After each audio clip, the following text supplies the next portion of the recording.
Estimados hermanos, tengan todos ustedes un buen día. Vamos a comenzar ya con nuestro seminario número 9 acerca del tercer Elías. Vamos a pedirle a Dios que nos guíe con su Santo Espíritu a través de la oración. Vamos a orar, hermanos. Padre, gracias te damos por regalarnos este día. Gracias, Señor, por las bendiciones que nos das. Te pido que derrames tu Espíritu Santo sobre nosotros para poder comprender el tema que vamos a tratar en esta clase. Te pido también que no permitas que sean mis palabras, sino las tuyas, Señor. Y también te pedimos que los hermanos, las personas que vean a través del canal de YouTube, puedan también comprender este tema. En el nombre de Jesús te lo pedimos con el perdón de nuestros pecados. Amén. Bueno, hermanos, vamos a comenzar con este seminario, ¿no? Ya hemos entrado a la parte 9, ¿no? El tiempo pasa muy rápido y bueno, ya vamos a entrar a la parte 9. El tema que se ha puesto para esta parte 9 se titula 5 igual a 11. ¿Cómo es esto posible? ¿Cómo es posible que 5 puede ser igual a 11? Bueno, eso vamos a ver el día de hoy, ¿no? ¿Por qué 5 es igual a 11? ¿Ok? ¿Y qué tiene que ver el 5 con el tercer Elías? Bueno, sin más, avanzamos. Vamos a leer el libro de Lucas, ¿no? Capítulo 1, los versículos del 24 al 27, versículos 35, 36, 40, 41. Dice lo siguiente. Después de aquellos días concibió su mujer, Elizabeth, y se recluyó en casa por 5 meses, ¿no? El número 5, diciendo, así ha hecho conmigo el Señor en los días en que se indignó quitar mi afrenta entre los hombres. Al sexto mes, el ángel Gabriel fue enviado por Dios a una ciudad de Galilea llamada Nazaret, a una virgen desposada con un varón que se llamaba José, de la casa de David, y el nombre de la virgen era María. Respondiendo el ángel le dijo, el Espíritu Santo vendrá sobre ti, y el Espíritu del Altísimo te cubrirá con su sombra, por lo cual también el santo ser que nacerá será llamado Hijo de Dios. Y he aquí tu parienta Elizabeth, ella también ha concebido hijo en su vejez, y este es el sexto mes para ella, la que llamaban estéril. Y entró en casa de Zacarías y saludó a Elizabeth. Y aconteció que cuando oyó Elizabeth la salutación de María, la criatura saltó en su vientre. Juan el Bautista, ¿no? Salta en el vientre, ya estaba en el vientre de su madre y salta, obviamente, ¿no?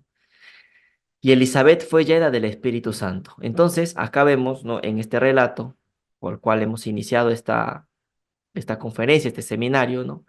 En este relato vemos pues que hay dos niños, ¿no? Que van a nacer. Uno es Cristo, obviamente, el otro es Juan el Bautista. La diferencia entre los dos es de 6 meses, ¿no? O sea, Juan el Bautista fue concebido 6 meses antes que Jesús. Y eso lo vamos a explicar. ¿Qué es lo que nos dice Ellen White? Ellen White, en El deseado de todas las gentes, en el capítulo Hemos hallado al Mesías, nos dice lo siguiente.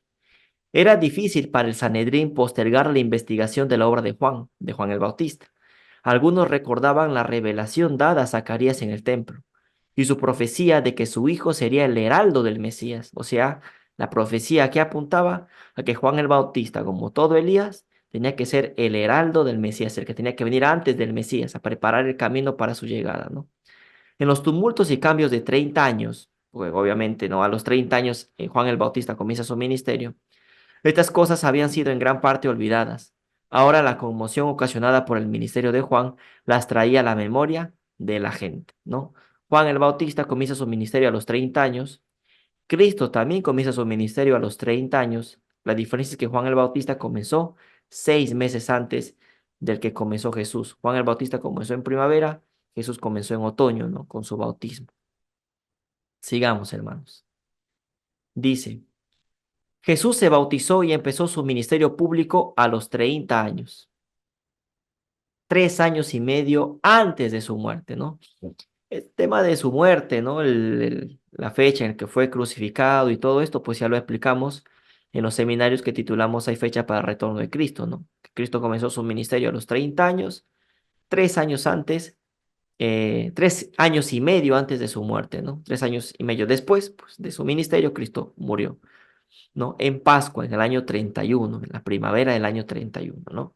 Entonces se bautizó y empezó su ministerio público a los 30 años, en fiesta de tabernáculos, otoño, y muere 3 años y medio después, en primavera, en Pascua. ¿Qué más? Juan el Bautista también tenía 30 años cuando comenzó su ministerio. La diferencia es que Juan el Bautista comenzó su ministerio en Pascua, en primavera, 6 meses antes del que comenzó Cristo, ¿no? Sin embargo, él fue engendrado y nació 6 meses antes que Jesús, lo que habíamos explicado. Por lo tanto, el ministerio de Juan el Bautista comenzó en primavera. El ministerio de Juan el Bautista comienza en primavera, 6 meses antes, y el ministerio de Cristo comienza en otoño, ¿no? Cuando los dos tenían 30 años, ¿no? De edad. Sigamos. Aquí puse una nota, ¿no? Nota, interesante. ¿Cuál es el paralelo que encontramos acá?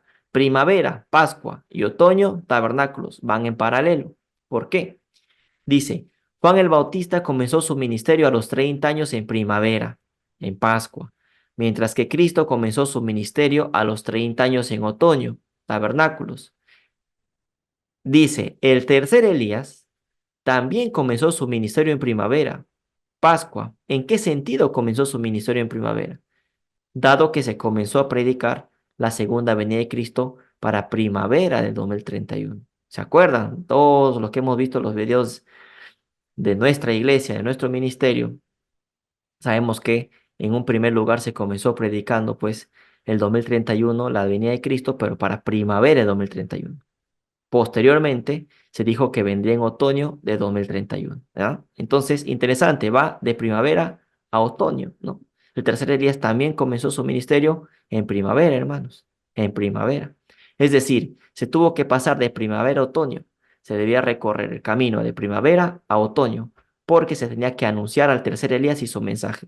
Para poder llegar al conocimiento de que Cristo tenía que venir en 2031 en otoño, primero teníamos que pasar por primavera, ¿no? Teníamos que pasar por Elías, se tiene que pasar por Elías. Elías es el que tiene que anunciar ese mensaje, tiene que hacer su obra, su ministerio, obviamente encomendado por Dios, para dar ese mensaje al mundo. Entonces, para llegar a Cristo teníamos que aceptar a Elías primero.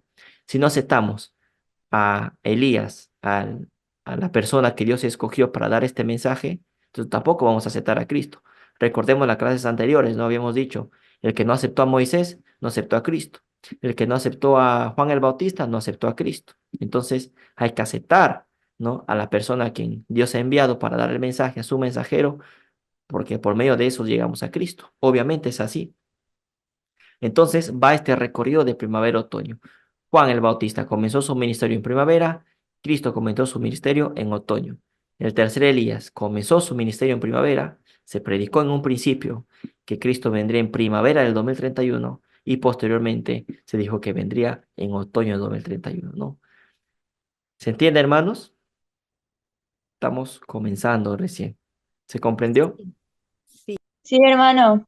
sí, Da- pastor. Sí, Dale, hermano. dale, dale. Sigamos.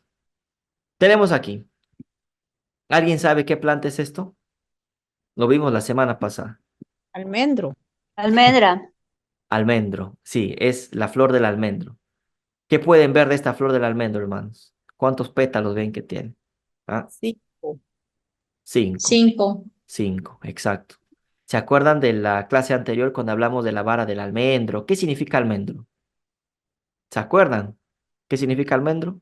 Era la primera planta, el primer árbol, perdón, que era Que florecía. y que florecía. Exacto, era el primero en despertar. Y había toda una connotación con Elías, ¿verdad? Con el atalaya. Entonces, el almendro, ¿no? La flor de almendro es solitaria o formando grupos de dos o cuatro, dice, ¿no? Tienen 5 sépalos y 5 pétalos libres, ¿ves? Estamos hablando del número 5, por eso es que lo señalo el número 5, ¿no? Entonces, la flor de almendro tiene 5 sépalos y 5 pétalos libres, con colores variables entre el blanco y el rosado, dependiendo de la variedad. Su color es inconfundible, como se ha dicho anteriormente, florece muy temprano, todavía en invierno, ¿no? De enero a marzo es el primer árbol en florecer, el que está despierto, el que se despierta primero, el atalaya. Eso ya lo explicamos en la clase anterior. Interesante que el almendro, que representa, ¿no? En simbología hemos visto que tiene relación con Elías, tiene 5 pétalos y 5 sépalos. O sea, el número 5 está asociado con esta fruta, con este árbol, con este almendro. El número 5 está asociado con este almendro. Entonces, por lo tanto, también debería estar asociado el número 5 con Elías, ¿no? Eh, a ver, en matemática hay una ley que se llama la ley perdón, un axioma que se llama el axioma de transitividad, ¿no? Si el almendro, que es un árbol, ¿no? Está relacionado con Elías y el almendro está relacionado con el 5, entonces se supone, ¿no? Que Elías también tiene que estar relacionado con el número 5. Pero lo vamos a ver el día de hoy y lo vamos a demostrar. ¿Qué más podemos ver aquí, mis queridos hermanos? Acá tenemos otra imagen. En esta imagen pues tenemos bueno, a Moisés con su vara. Entonces, con esa vara, ¿no? Moisés está relacionada 5 plagas, ¿no? 5 plagas relacionadas directamente con la vara de Moisés. ¿Se acuerdan? Las plagas de Egipto, ¿no? Bueno, 5 de esas plagas están relacionadas con la vara de Moisés. En la clase anterior lo vimos, ¿eh? En la clase anterior lo vimos.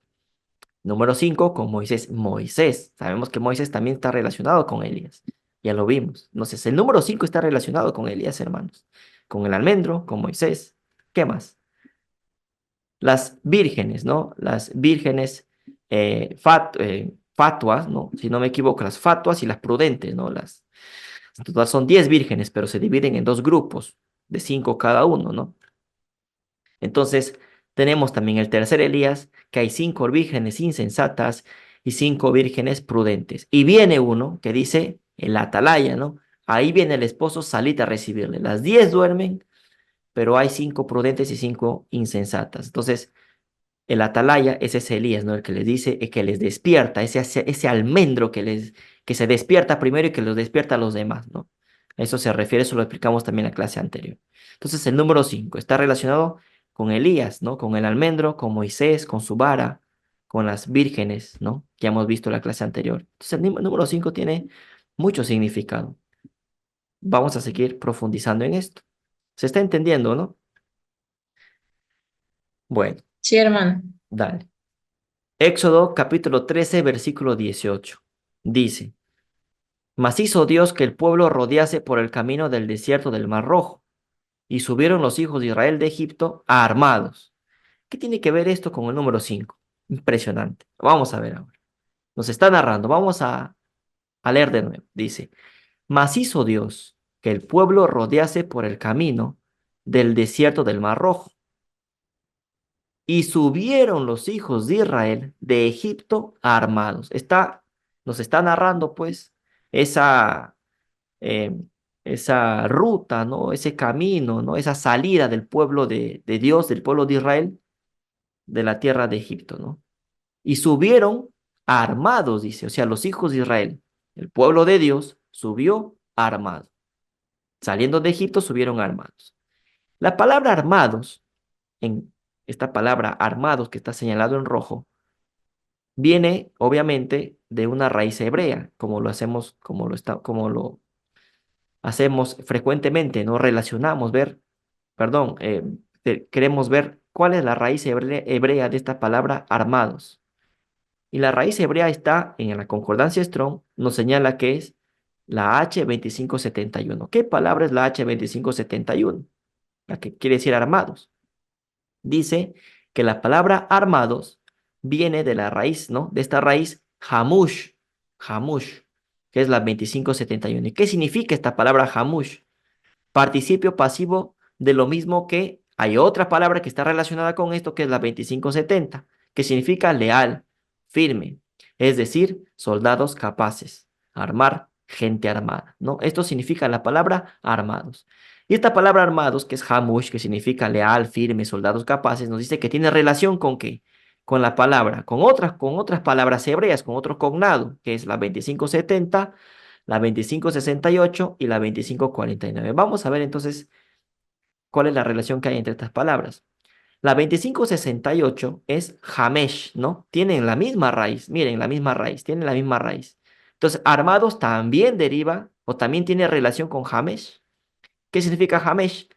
Dice, numeral primario, 5. O sea, la palabra armados tiene relación con esta palabra Hamesh, que significa 5 también. 5, 50, decimoquinto, 15, 500, quinto, todo lo que tiene que ver, pues, con el número 5, ¿no? 5, 50. Entonces, ¿y quiénes estaban armados? La lectura, el versículo nos dice, los hijos de Israel, el pueblo de Dios, estaba armado. O sea, el pueblo de Dios estaba armado, los hijos de Israel, el pueblo de Dios estaba armado. O sea, el pueblo de Dios estaba en ese 5, ¿no? Sustituyendo la palabra armados por la palabra 5, es como decir, y subieron los hijos de Israel de Egipto con ese 5, ¿no? Armados. ¿Qué más? La palabra Hamesh, la palabra, perdón, armados, tiene relación, viene de la raíz Hamush, que a la misma vez se relaciona con Hamesh, que a la misma vez acá tenemos también otros cognados que nos da a la 2570, dice, ¿no? La palabra armados, Hamush tiene relación con la palabra H2570, que es la palabra Hamesh también. ¿Pero qué significa la 2570? De una raíz que no se usa, probablemente significa ser fornido, abdomen como obeso, y también, ¿qué significa? Quinta costilla. Quinta costilla.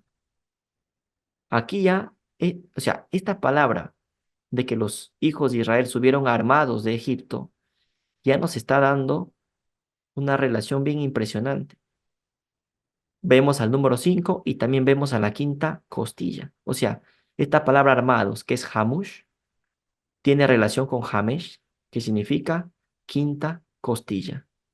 Pregunto, cuando a Cristo, cuando a Cristo, cuando estaba crucificado en la cruz, la lanza que pasó por el costado de Cristo pasó por la quinta costilla para así poder llegar al corazón, ¿no? Esa quinta costilla. O sea, nos está hablando de que de la llaga de Cristo, del costado izquierdo de Cristo, el costado traspasado de Jesús, su llaga, donde está el escondedero de su poder, donde nosotros nos tenemos que refugiar en esa llaga que lo hemos explicado varias veces. Mira a dónde nos está llevando esta palabra, a esa llaga, esa quinta costilla. Juan capítulo 6, versículo 56 dice, el que come mi carne y bebe mi sangre, en mí permanece y yo en él, ¿no? Ellen White comenta que estas palabras, ¿no?, que menciona Cristo, dice que comer la carne y beber la sangre de Cristo es aceptarlo a Él como nuestro Salvador, ¿no? Es aceptarlo a Él como nuestro Salvador. Eso significa comer su carne y beber su sangre. Dice, en mí permanece y yo en Él, ¿no? Recomiendo que lean, ¿no?, la armadura de Dios, ¿no?, que se nos da en Efesios capítulo 6, versículo del 10 al 17, porque aquí estamos hablando de gente armada, que tiene relación con el 5, con la quinta costilla. ¿Qué más? Primero, vamos a ver acá lo más claro posible, ¿no? Dice, el pueblo que siguió a Moisés es el pueblo de la herida del costado de Jesús. ¿Estoy hablando una tontería o, o realmente es así? ¿Qué es lo que piensan, hermanos? Es lo que estamos viendo, ¿verdad? No es una tontería esto, no es una tontería decir esto. El pueblo que siguió a Moisés, tal como leemos en Éxodo 13:18, es el pueblo de la herida del costado de Jesús, porque es el pueblo armado, es el pueblo de la quinta costilla de Cristo, es el pueblo de la llaga de Cristo, donde está el escondedero de su poder. El mismo pueblo que sigue al mensaje del tercer Elías, que tiene que ver con el número 5, lo hemos visto. La misma vara de almendro y el mismo caudillo. La vara de almendro, el almendro lo hemos visto en la clase anterior y acá hemos visto el almendro también tiene relación con el 5. Es el mismo ejército de Dios. Entonces, el pueblo que sigue a Moisés es el pueblo de herida del costado de Jesús. Es el pueblo del tercer Elías. Es el pueblo de Elías, ¿no?, el que le sigue a Moisés, el pueblo de Dios, ¿no? Es el pueblo de la herida del costado de Jesús. ¿Se entiende la relación? ¿O hay alguna duda, hermanos? Pregunten, ¿ah? ¿Qué dicen ustedes? ¿Se entiende? ¿Hay alguna duda aquí? Sí, se entiende, hermano. Sí, se entiende. Sí, se entiende. Muy bien, ¿no? Sigamos entonces. Vamos a hablar acerca del 5. Para ello vamos a usar este libro que se titula Cómo entender y explicar los números de la Biblia, ¿no? De Ballinger. Vamos a ver qué es lo que dice acerca del número 5. 5 dice es 4 más 1.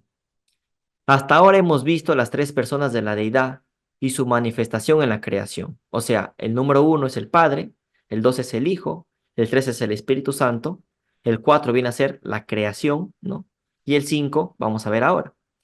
Ahora tenemos una adicional revelación de un pueblo llamado aparte de la humanidad, redimido y salvado, para caminar con Dios desde la tierra al cielo. Así, la redención sigue a la creación, por cuanto como a consecuencia de la caída del hombre, la creación cayó bajo la maldición y fue sujeta a vanidad. Por ello el hombre y la creación han de ser redimidos. O sea, tenemos el uno como el Padre, el 2 que representa al Hijo, el 3 al Espíritu Santo, la Trinidad. El 4 viene a ser la obra del Creador, que es su creación. Recordemos, el mandamiento cuarto es el sábado. ¿Y a dónde nos lleva el sábado, hermanos?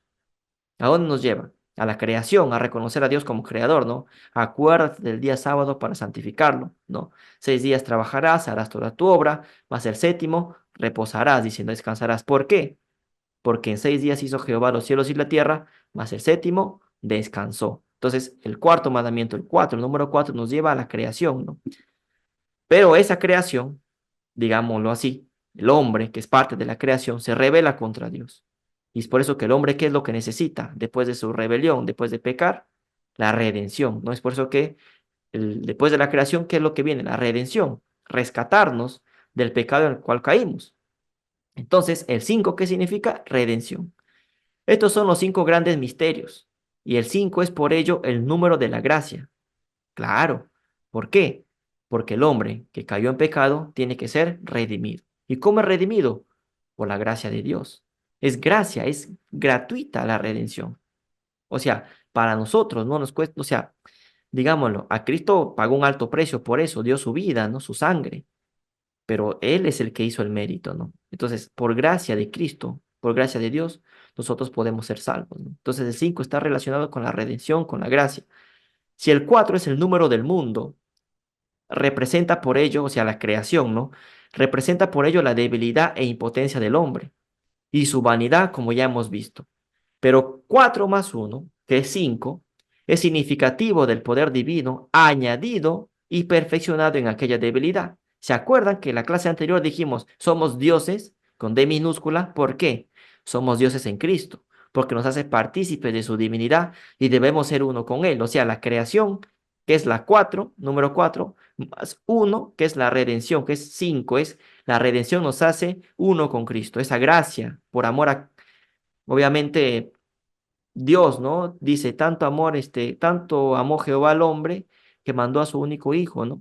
Para que todo aquel que en él crea no se pierda, sino tenga vida eterna, ¿no? Entonces, ese 4, esa creación, ese mundo que cayó en pecado, más esa redención, esa gracia que Dios nos da, hace que nos podamos unir a Él, gracias a su gracia, ¿no? ¿Qué más, no? Dice, ¿no? Ese 4 más 1 es significativo del poder divino añadido y perfeccionado en aquella debilidad, ¿no? De la omnipotencia combinada con la impotencia de la tierra, ¿no? O sea, Dios nos hace partícipes de su divinidad, Cristo nos hace partícipes de su divinidad, ¿no? Dice, del favor divino influenciado en invisible. Es decir, nosotros la guerra, ¿no? Esta batalla que estamos contra el enemigo, no la ganamos solo, tenemos que unirnos a Cristo para que con la ayuda de Él y unidos con Él podamos ganarle al enemigo, ¿no? Esa es la idea, eso es lo que se está diciendo acá. La palabra tierra, dice, la palabra la tierra es Haaretz, está en hebreo, Haaretz, ¿no?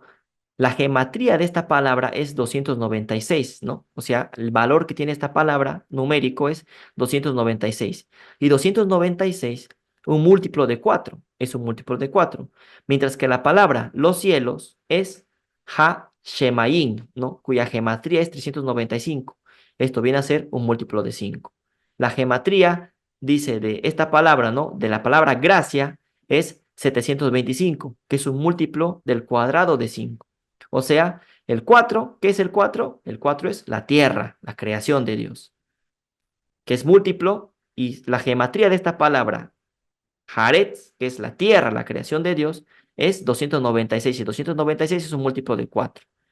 Entonces, Luego tenemos la palabra cielos, en hebreo es Hashemaim, cuya gematría, cuyo valor numérico es 395. Y esto viene a ser un múltiplo de 5. Entonces tenemos el 4, el 5, ¿no? Y la gematría de la gracia también es múltiplo de 5, ¿no? 725, que obviamente es múltiplo de 5 también. Entonces, interesante cómo las palabras tierra, es la tierra unida con el cielo, el ser humano unido con Cristo, ¿no? Hay que tener en cuenta eso. El 4 y el 5, ¿no? El 5 relacionado, obviamente, con la gracia, con la con ser partícipes de la divinidad de Cristo, ¿no? Participar de esa gracia, ¿no? Esa redención que nos vino a dar.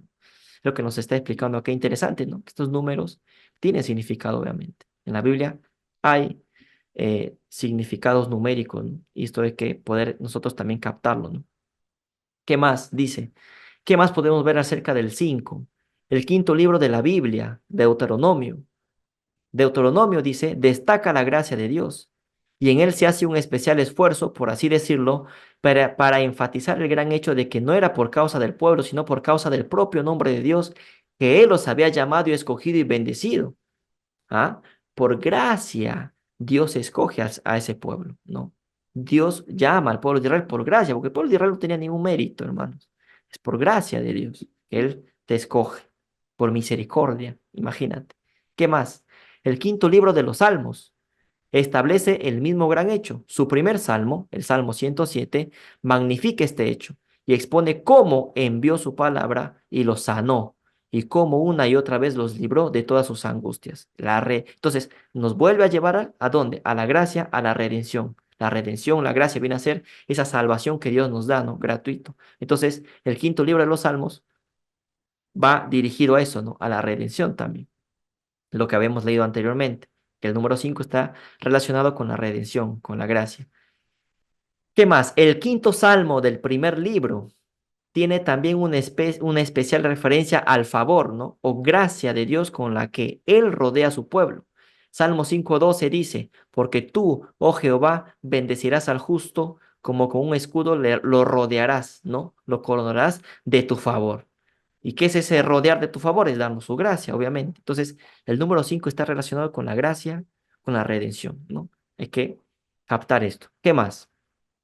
¿Qué más? Israel salió de Egipto de 5 en fondo. Lo que acabamos de leer en Éxodo 13:18 se traduce en la Biblia de las Américas. ¿Qué es lo que se dice?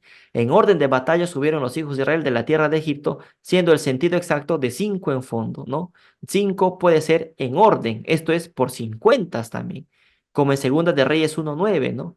Dice, o Isaías 3:5 dice, lo que se trata es que salieron en perfecta debilidad, inermes e indefensos ante, me imagino, ese vasto desierto, pero eran invencibles gracias a la presencia de Jehová en medio de ellos, ¿no? O sea, el hombre en su debilidad tiene que clamar a Dios y Dios se une a nosotros, ¿no? Somos uno con Cristo para poder hacer frente a las situaciones. Dios hace su parte y nosotros hacemos nuestra parte. Y cuando Dios nos ayuda, hermanos, no es porque nos los merezcamos, sino es por pura misericordia, por pura gracia. ¿Qué más? Podemos hablar del número 5. 5 piedras lisas del arroyo fueron las que escogió David cuando fue a enfrentarse con el gigante enemigo de Israel, con Goliat. Eran significativas de su propia perfecta debilidad, suplementada con el poder de Dios, ¿no? O sea, David escogió 5 piedras para enfrentarse a Goliat y fue más fuerte en esta debilidad que en toda la armadura de Saúl. Es digno de mención que después de todo solo empleó una piedra, no empleó las 5, empleó una y no las 4 que quedaban, ¿no? Aquella una piedra que empleó fue suficiente para vencer al más poderoso enemigo. 5 piedras, solo utiliza una. ¿Y quién es el número 1? ¿A quién se dirige el número 1? A Dios. Entonces, exacto. Entonces, es lo humano unido a lo divino, ¿no? Para hacer frente al enemigo. Impresionante todo lo que implica el número 5. ¿Qué más? El santo aceite de la unción que está en Éxodo capítulo 30, del 23 al 25. Dice, el santo aceite de la unción estaba formado por 5 componentes, porque era una revelación de pura gracia. Este 5 está constituido por los números 4 y 1. Así, 5, 4 más 1. El aceite de la unción tenía 5 componentes. Para preparar este aceite de la unción, Para su preparación se necesitaba de 5 componentes. Y esos 5 componentes se dividían en 4 más 1. O sea, 4 componentes más 1. Ahora lo vamos a ver. Porque 4 componentes eran especias y 1 era aceite. Ah, interesante. ¿Cuáles eran las 4 principales especias? La mirra, la canela aromática, el cálamo aromático y la acacia. Estas 4 especies se mezclaban con un quinto componente que era el aceite de oliva, que era un himno. Entonces, 4 especias más el aceite de oliva te daba el aceite, el santo aceite de la unción. Entonces, el santo aceite de la unción estaba conformado por 5 componentes. 4 especias más uno que era el aceite de oliva. Interesante, ¿no? Que en la Biblia se nos dice para preparar este aceite de la unción, según Éxodo 30, se nos dice que debían usar 500 ciclos de mirra, que era múltiplo de 5, 500. Canela aromática, 250 ciclos, múltiplo de 5. Cálamo aromático, 250 ciclos, múltiplo de 5. Casia, 500 ciclos, múltiplo de 5 también, ¿no? Y venía el componente que se añadía a esto era el aceite de oliva, que era un hin, ¿no? Este aceite de unción era santo, el santo aceite de unción. Obviamente, el aceite de unción era santo. Ojo, a ver, para que no haya confusión, el aceite de unción no era el aceite de oliva, sino el aceite de oliva era usado para preparar el aceite del el santo aceite de unción, porque el aceite de oliva se mezclaba con estas 4 especies que estaban acá y así daba como resultado el santo aceite de unción. ¿Ok? Para tenerlo claro. Entonces, el aceite de unción, ya el aceite que salía preparado de toda esta mezcla que se hacía aquí, era santo, dice, porque separaba para Dios. Ninguna otra cosa podía separar. Era de Dios y por ello de gracia. Por ello el número de sus ingredientes era 5, porque tiene que ver con la gracia. Y sus cantidades eran todas múltiplos de 5, como lo hemos visto ahora. 7 clases de personas o de cosas fueron consagradas con este aceite santo. ¿Qué cosas o qué personas o qué cosas se consagraron con este santo aceite de la unción que se mandó a preparar? Primero fue consagrado Aarón y sus hijos para el sacerdocio. Se les derramó aceite, ¿no? Este aceite de la unción. ¿Qué más? El tabernáculo mismo que se había construido también fue derramado fue ungido con este aceite de la unción. ¿Qué más? La mesa y sus utensilios, la mesa con los panes, ¿no? La proposición y sus utensilios, el candelero y sus utensilios, el altar del holocausto y sus utensilios, el altar del incienso, también la pila o fuente de lavamiento y su base. Todas estas cosas que vemos acá fueron ungidas con el santo aceite de la unción. ¿Y cuántas cosas o personas fueron en total? 7. Y el número 7, ¿a quién representa? A Dios también, porque es un número divino, es el número de Dios, el 7, séptimo día, ¿no? 7.000 años. O sea, interesante, ¿no? 6.000 años de pecado, al séptimo milenio Cristo viene. Número 7 está relacionado con Dios también. Impresionante, ¿no? Sigamos. 5, ¿no? 5. Entonces vamos a hacer un resumen, ¿ya? Vamos a hacer un resumen de lo que hemos visto ahora en este libro, ¿no? De Ballinger sobre los números en la Biblia.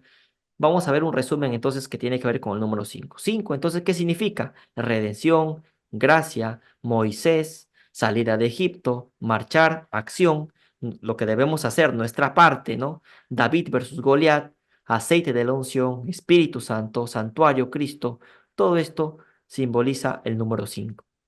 ¿Y qué también tenemos? Con el número 5 también tenemos al número 50, ¿no? Obviamente.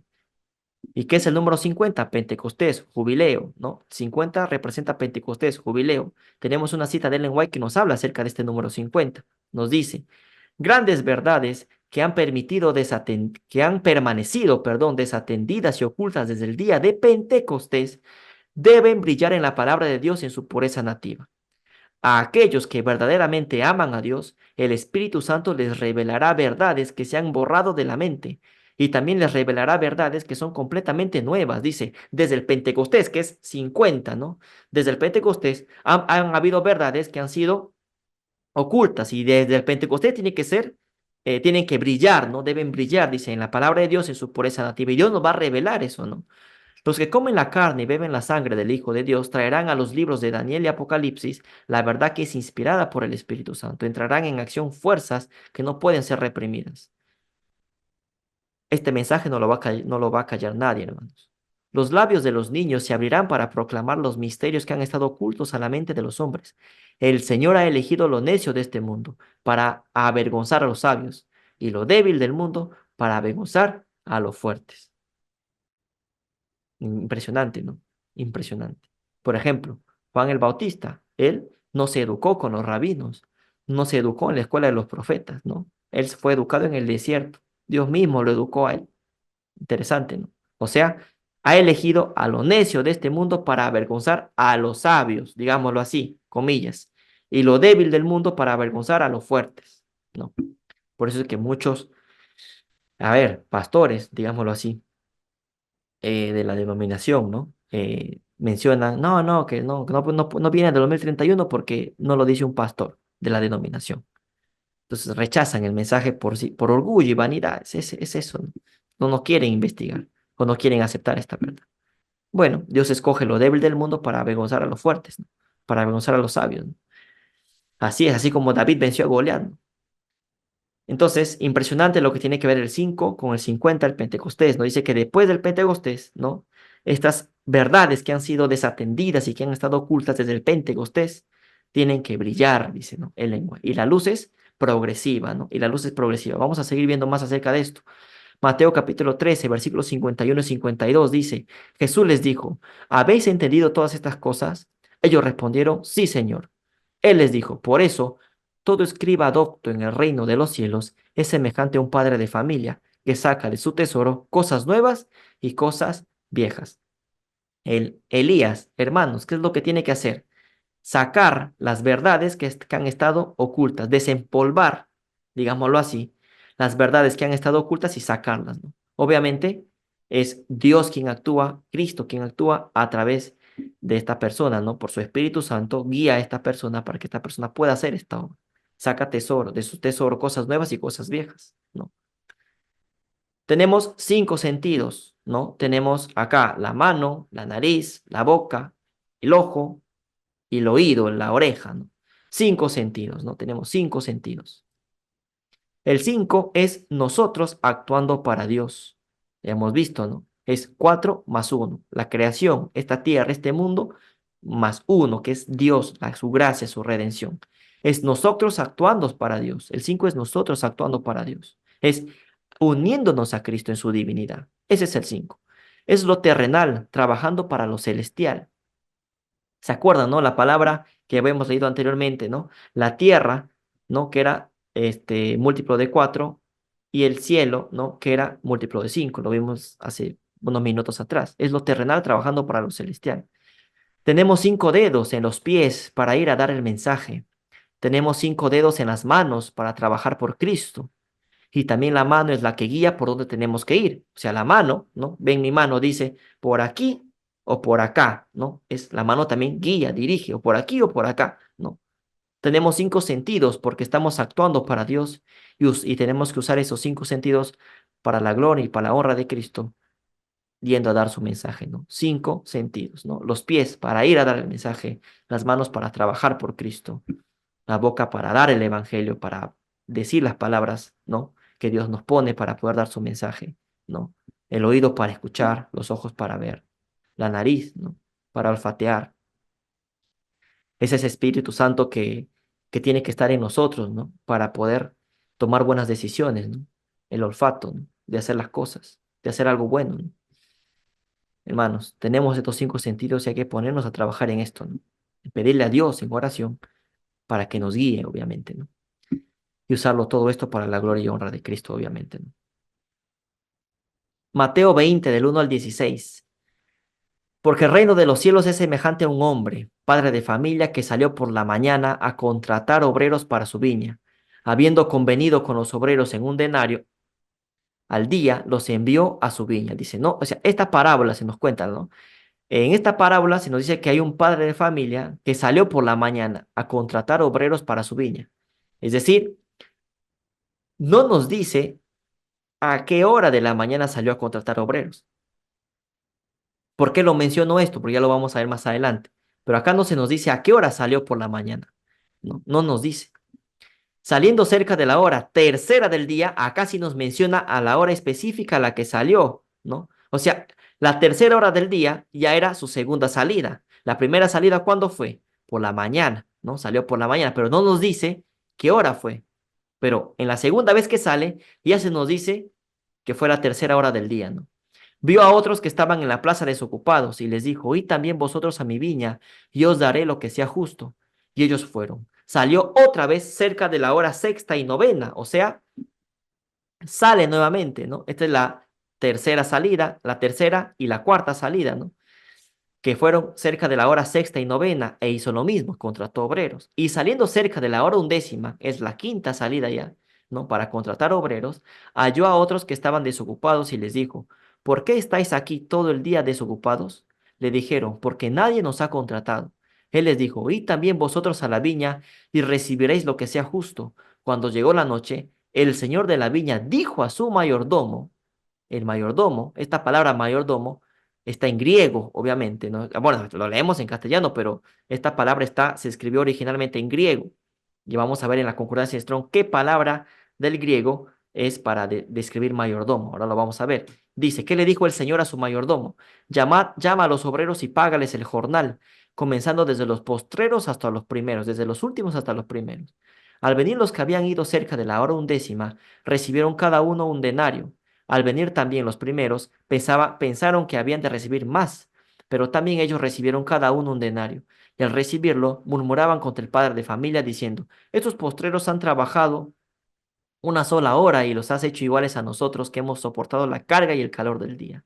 Él, respondiendo, dijo, ¿no? El señor de la viña, ¿qué es lo que dice, no?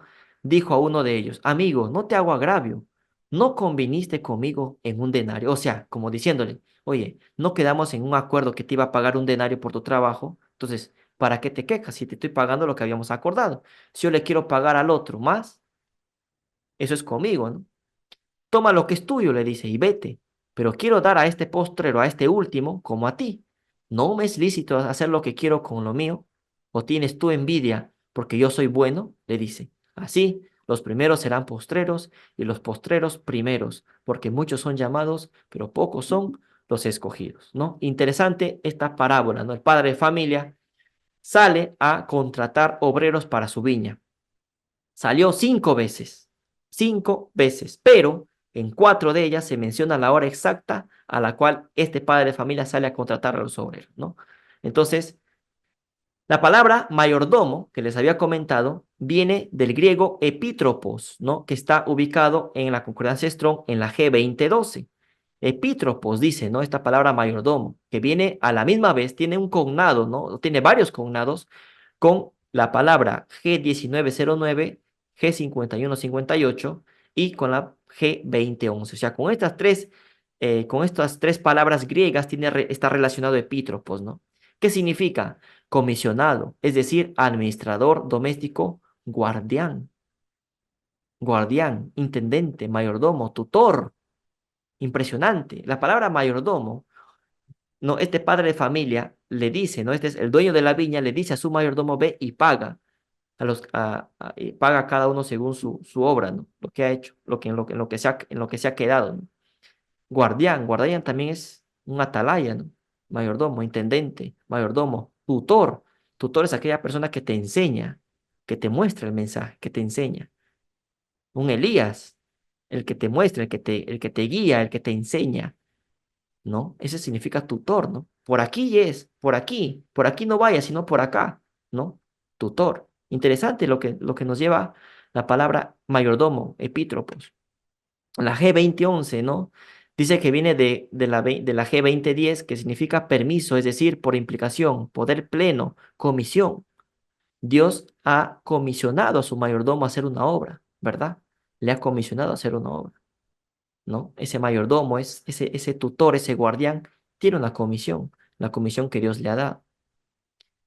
¿Qué más? Dice, la G2010 es epitrepo, ¿no? Epitrepo, que viene de la G1909, tal como lo vimos, tiene el mismo conado que la G2012, y la base dice de G5157, que significa entregar, transferir, permitir, ¿no? Conceder, dar, dejar, permitir, permiso, ¿no? En el sentido de que o hacemos esto o hacemos lo otro. En el sentido de que, ¿qué hacemos? ¿Esto o lo otro? ¿No? Ese mayordomo permite cosas, ¿no? Permite hacer una cosa y en otras cosas no permiten, porque es el representante de Dios, ¿no? Obviamente. Entonces, esta palabra mayordomo tiene connotación también con Elías, ¿no? ¿Qué más? La palabra 51-57, G51-57, que es otro cognado, significa tropé, ¿no? Tropé. Aparentemente primario, trepo, girar, giro, revolución. Figurativamente, variación, variación, revolución. ¿Qué es lo que tiene que hacer el Elías? Revolver las enseñanzas erróneas que se ha tenido y, y decir lo que es la verdad, ¿no? Por ejemplo, con el tema de Mateo 24, Marcos 13:32, Mateo 24:36. Ah, pero el día ahora nadie lo sabe. ¿Será esa la interpretación correcta? Bueno, tiene que haber una explicación. No tiene que haber una explicación para eso. O sea, el Elías, ¿qué es lo que hace? Revolución en el sentido no malo, sino bueno en la palabra. Es el que viene a, a dar el mensaje y a revolver todo, desechando lo malo y obviamente quedándose con la verdadera doctrina, con la verdad presente. Viene a remover todo, ¿no? Tanto removió que al final lo echaron de, de la iglesia adventista, ¿no? Porque no aceptaron el mensaje que había dado en su momento, ¿no? Entonces tenemos a la tercera hora del día, ¿no? Que es la primera, salió en la mañana, sí, pero a la tercera hora del día es cuando se menciona en su segunda salida, es cuando se menciona una hora específica en el cual el señor de la viña sale a buscar a los obreros. La tercera hora del día viene a ser las 9 de la mañana. Tenemos uno acá. La sexta hora del día son el mediodía, las 12 p.m. Luego tenemos la novena hora del día, que son las 3 de la tarde. Y tenemos la onceava hora del día, que es las 5 de la tarde, la hora undécima, que viene a ser la cuarta hora exacta que se menciona en esta parábola. ¿Qué es lo que tenemos entonces? Estos cuatro horarios exactos que se nos muestran en la palabra, ¿no? Y son cuatro, cuatro horarios exactos, pero son cinco salidas, 4 y 5, ¿no? Miren esa relación. 5 igual a 11. ¿Por qué? Después del 11 se acaba el día, es decir, viene el 12. Es el momento de la paga al terminar el día laboral, a las 6 de la tarde, ya pues cuando todo el mundo ya está por ir a su casa, ¿no? Es el pueblo de Dios que llega al tiempo final, la hora undécima, la onceava hora, que es la hora undécima, equivale a las 5 de la tarde de nuestro horario, ¿no? Y que ya es los que están ya en el fin de los tiempos, ¿no? Es el pueblo de Dios que llega al tiempo final. Después del 5, ¿qué viene? El 6, de los 6.000 años.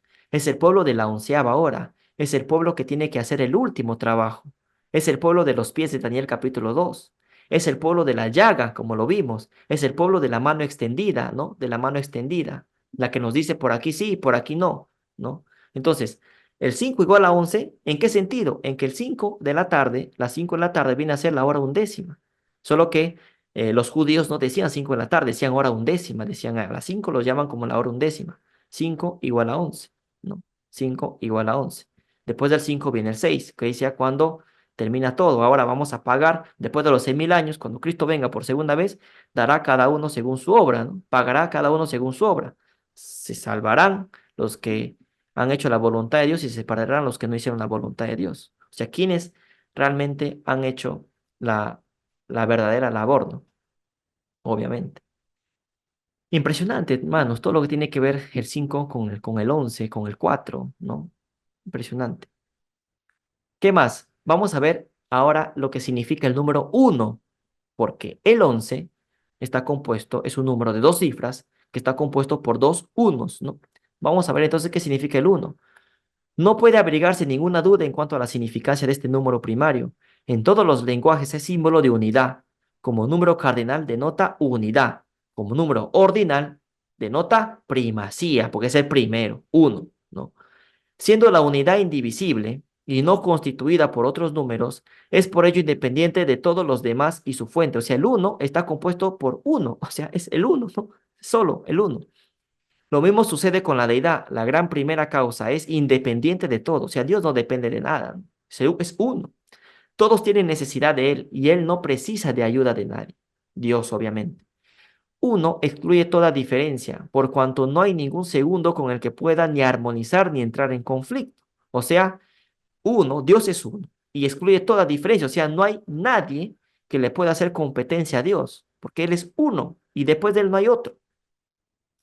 Cuando encontramos escrito, oye, Israel, Jehová es nuestro Dios, Jehová, uno es, ¿no? Ellos no niega, por si acaso, no niega la doctrina de la Trinidad, sino que excluye absolutamente todo otro Señor. Excluye, por tanto, toda idolatría, ¿no? O sea, Padre, Hijo y Espíritu Santo es un solo Dios. Y eso excluye todo tipo de idolatría. No hay otro que no sea Jehová, ¿no? Por ello, el primer mandamiento declara, no tendrás dioses ajenos, ¿no? El primer mandamiento, el primer mandamiento, el uno, dice, no tendrás dioses ajenos, porque Dios solo hay uno. Declara también que hay en Dios una suficiencia que no necesita de ningún otro, o sea, es independiente, Dios no necesita de nadie. Una independencia que no admite a ningún otro, porque Dios es uno y no necesita de nadie. Nosotros sí necesitamos de Él. Y por eso tenemos que ser uno con Él. Pero Dios no necesita de nadie, hermano, obviamente, porque es Dios. Entonces, con esto terminamos ya. 5 igual a 11. No hemos visto el 5 es el igual a 11 porque es la hora undécima. La hora undécima, que es el 11, es igual a 5 de la tarde. Esos obreros que salen al final a dar el mensaje, que representa pues a los que van a hacer la obra en estos últimos tiempos antes de la segunda venida de Cristo, ¿no? Entonces tenemos al número 1. Este número 1 es Dios, Padre, Dios Hijo, Dios Espíritu Santo. ¿Qué más? 3 en 1.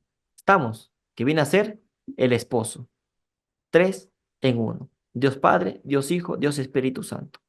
Esa clase que hicimos 3 en 1, si lo han entendido, pues lo van a entender estos también. 3 en 1. Dios Padre, Dios Hijo, Dios Espíritu Santo.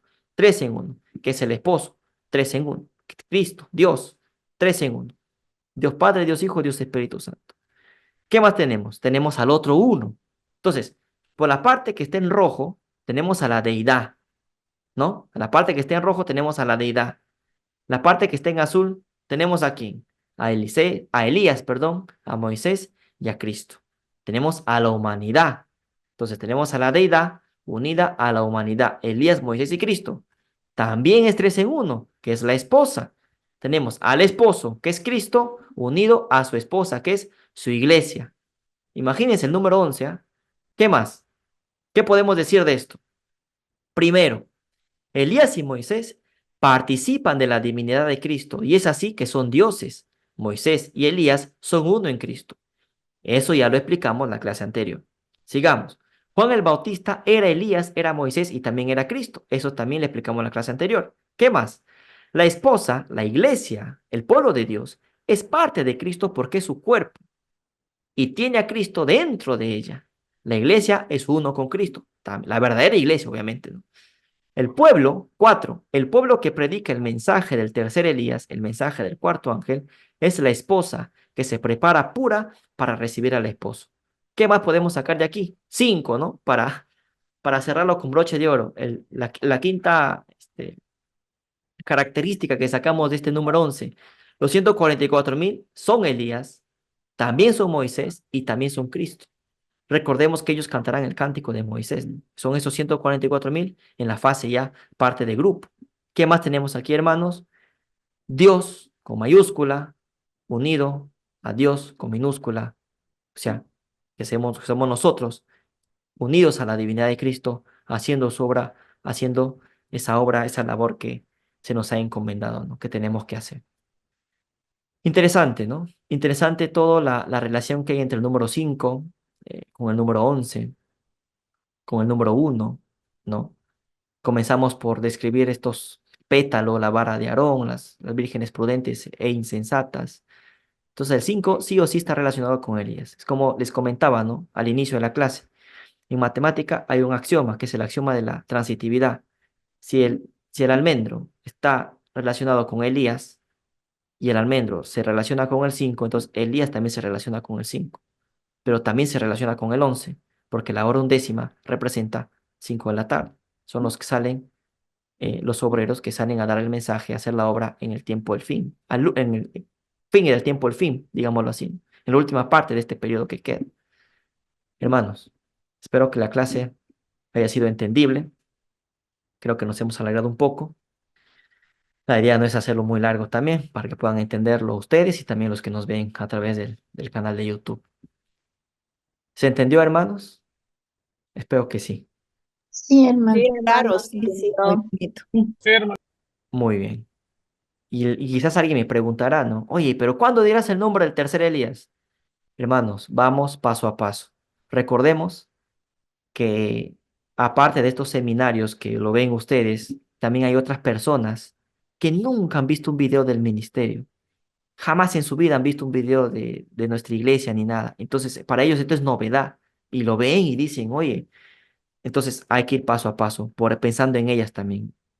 Quiero contar un testimonio rapidito, breve, que el día de ayer yo recibo un correo electrónico, un email de una persona que me escribe y me dice, hermano, me dice, buen día, fíjate que yo encontré tu video, tus seminarios sobre el 2031, lo encontré de casualidad.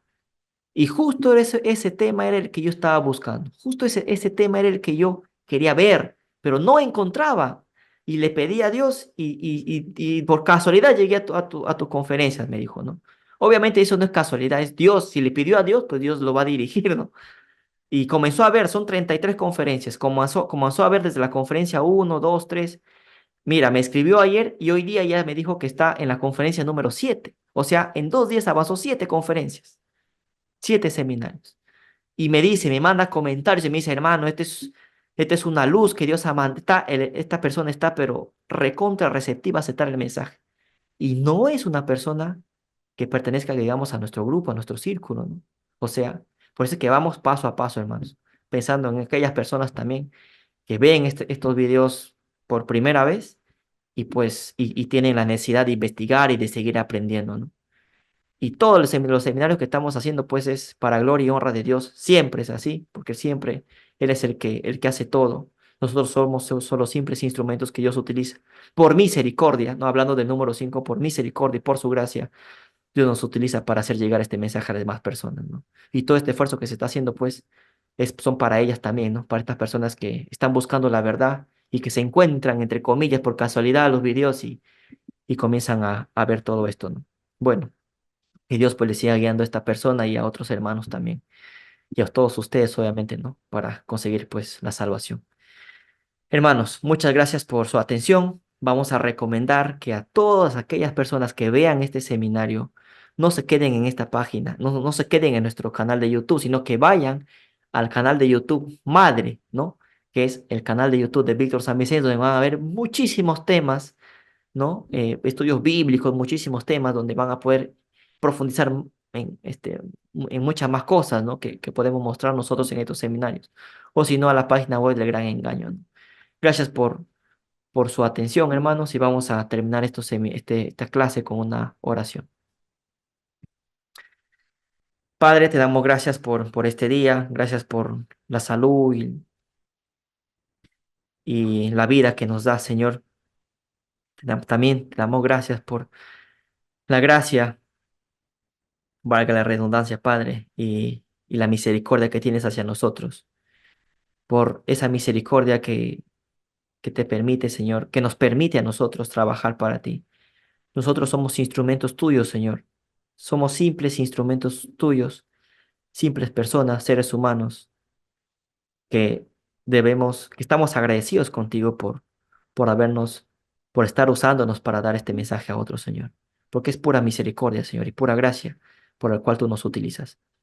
No solo a los que estamos aquí al frente, sino también a todos los hermanos que hacen tu obra de distinta manera.